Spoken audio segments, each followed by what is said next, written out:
কিয়ামত পর্যন্ত ওই কবরের মধ্যে মুনকার নাকির আসবে না। নবীজির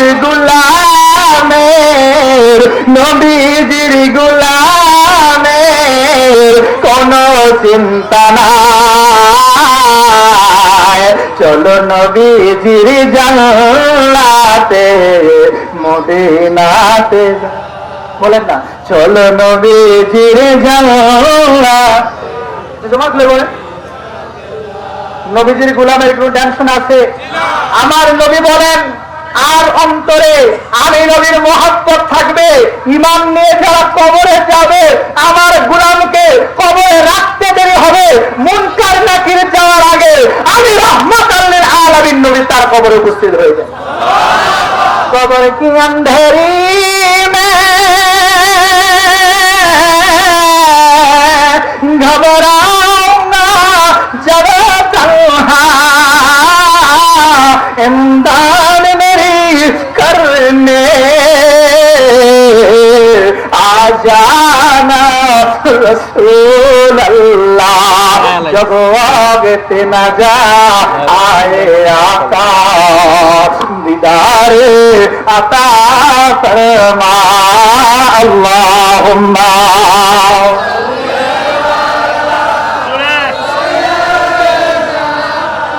मौलाना मोहम्मद वाला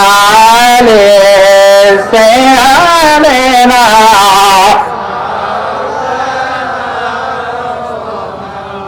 मोদের ভয় কি আছে আর মোদের ভয় কি আছে? কোনো টেনশন আছে আমাদের? নবী যদি আমাদের জামিনদার হয় কোনো টেনশন আছে? দেখে আপনার মোজেজা ভাগবতী আম্মা খাদিজা সফিয়া দিল আপনার জীবনের যৌবন। রহমাতাল লিল আলামিন আপনি উম্মতের, বলেন রহমাতাল লিল আলামিন আপনি উম্মতের জাবের গুনাহগার উম্মতের আপন জন।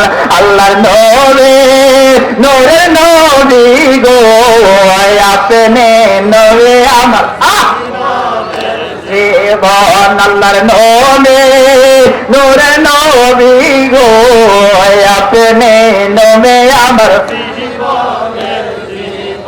আরে আপনি নবী আমার জীবন। বল না, আপনি নবী আমার জীবন। সাথী অন্ধকার কবরের বাতি আপনি আমার মেরে ধরে আর আরে রহমাতাল লিল আলামিন আপনি উম্মতের জামিন নবী রহমাতাল লিল আলামিন আপনি উম্মতের জামিন গুনাহগার উম্মতের আপন জন। আল্লাহর নবী নূরের নবী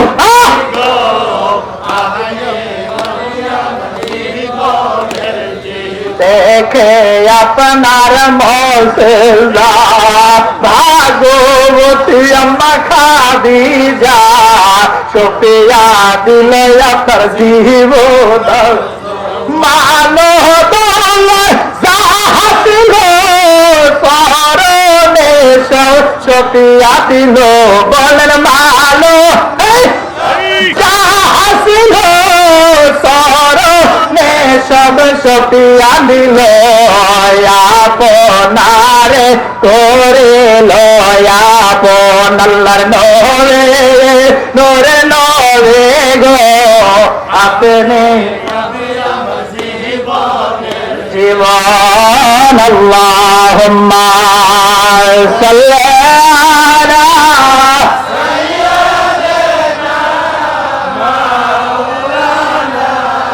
মুহাম্মাদ ওয়া আলা আলিহি সাল্লাল্লাহু।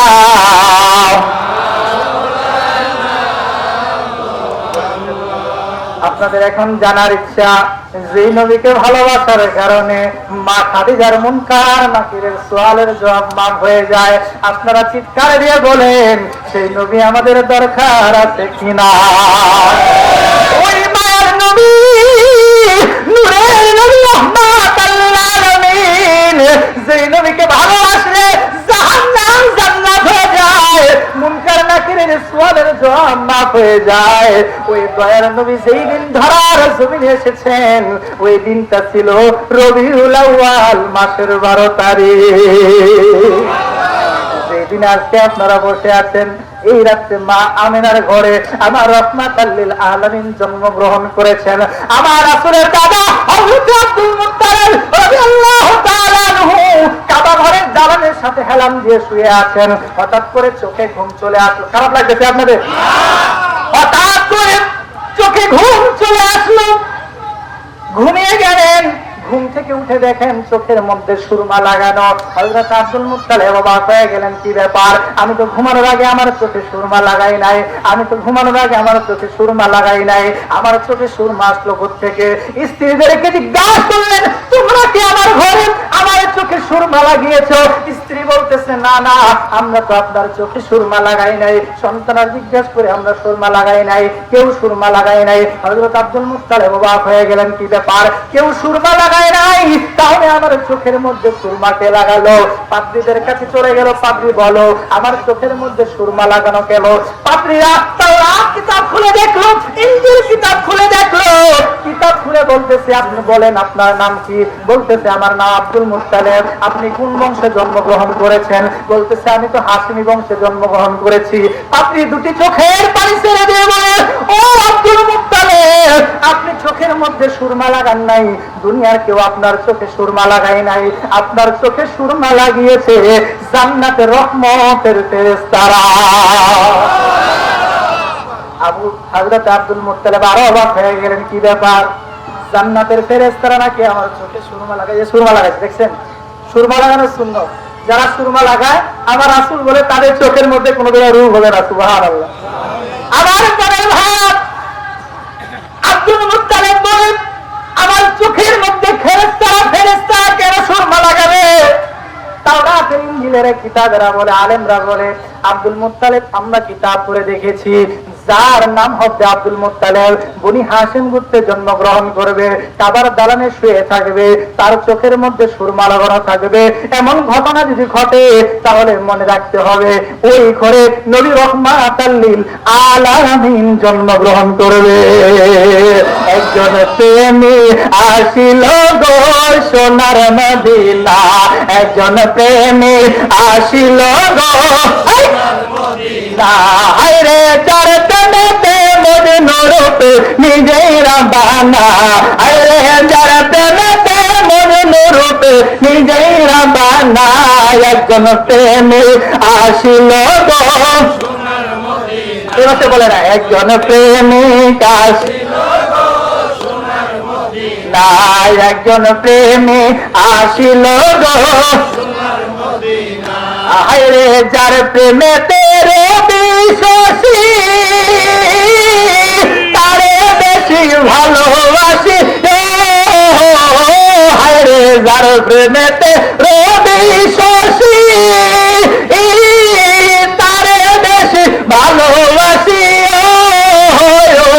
আমার নবী না হইলে খুশি আল্লাহ খুশি না, আমার নবী না আল্লাহ খুশি না, একজন প্রেমিক আসিল গো না, একজন প্রেমিক আসিল গো নবী আমার দিন ভিখারি, নবী আমার পরের কান্নারি, রে নবী আমার দিন ভিখারি, নবী আমার পারের কান্নারি,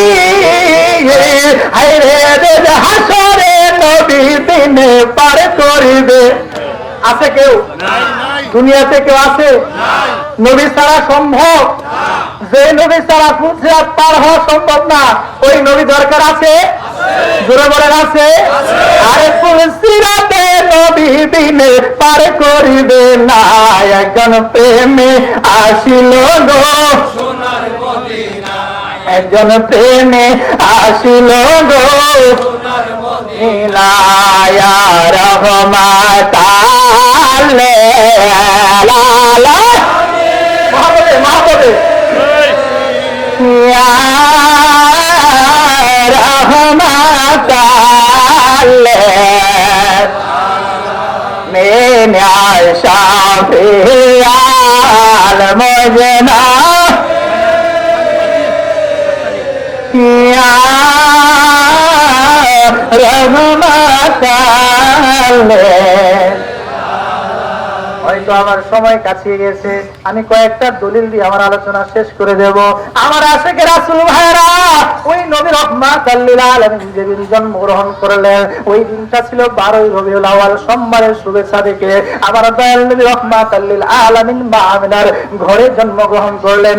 আমার মা আমিনা বলেন, আমার নবী রহমাতাল লিল আলামিন যেদিন দুনিয়ার জমিনে আসবে, সেই রাতের ঘটনা তো তোমরা জানো না, তবে শুনে নাও। সারা দুনিয়ার মানুষ সেজদা করে কাবা ঘরকে, সমস্ত মানুষ সেজদা করে কাবা ঘরকে, আর আমার নবী যেদিন এসেছে, ওই দিন স্বয়ং কাবা আমার নবীকে সেজদা করেছে। ভাই সব কমায় দিলেন, গলা মোলা খায় ফেলাতেছে, ঠিক করে দেন। আলহামদুলিল্লাহ, শেষ করে দেব। ওই নবী যদি আসছে 12ই রবিউল আউয়াল, নবীর জন্মকে আরবিতে বলা হয় মিলাদুন নবী। নবীর জন্মকে আরবিতে কি বলে? মুহূর্ত করবেন। কিছু জ্ঞান পাপী আছে, জ্ঞান পাপী মানে নামধারী আলেম আছে, দাড়ি টুপি জুব্বা সবই আছে, কিন্তু ভিতরে নবীর মহব্বত নাই। নবীর কি নাই? নবীর মহব্বত নাই। এরা বলে মিলাদুন নবীর ব্যাখ্যা করে তাদের জবাব দেওয়ার জন্য শিখায় দেয়।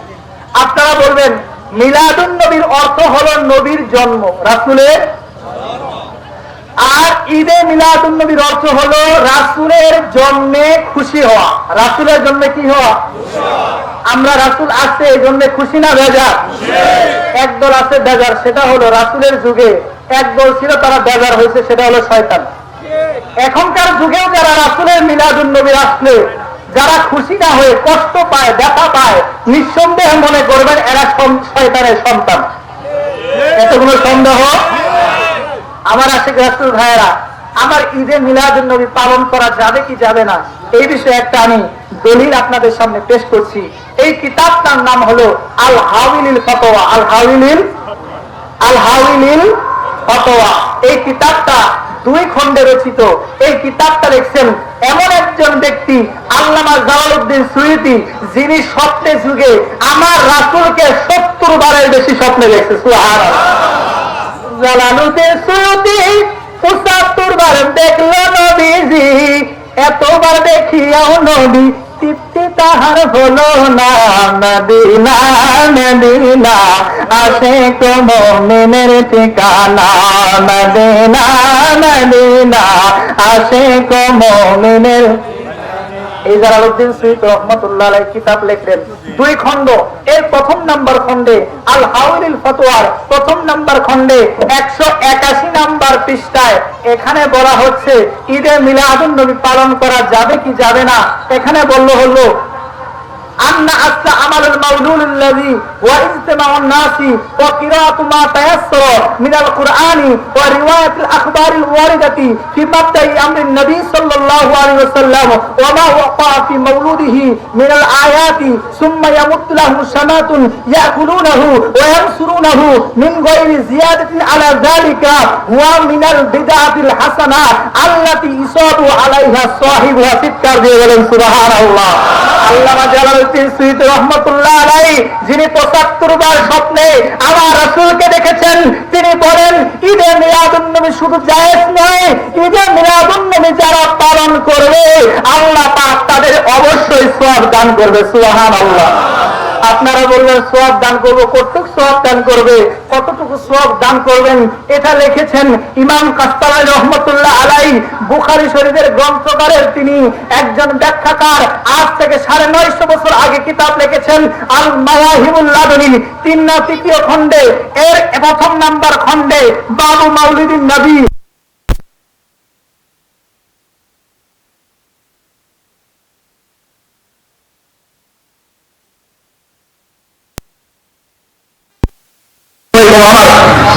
আবু লাহাব কাফের, মরার পরে স্বপ্ন দেখলো এক সাহাবা আবু লাহাবকে বলতেছে, আবু লাহাব মৃত্যুর পরে তোমার কি অবস্থা?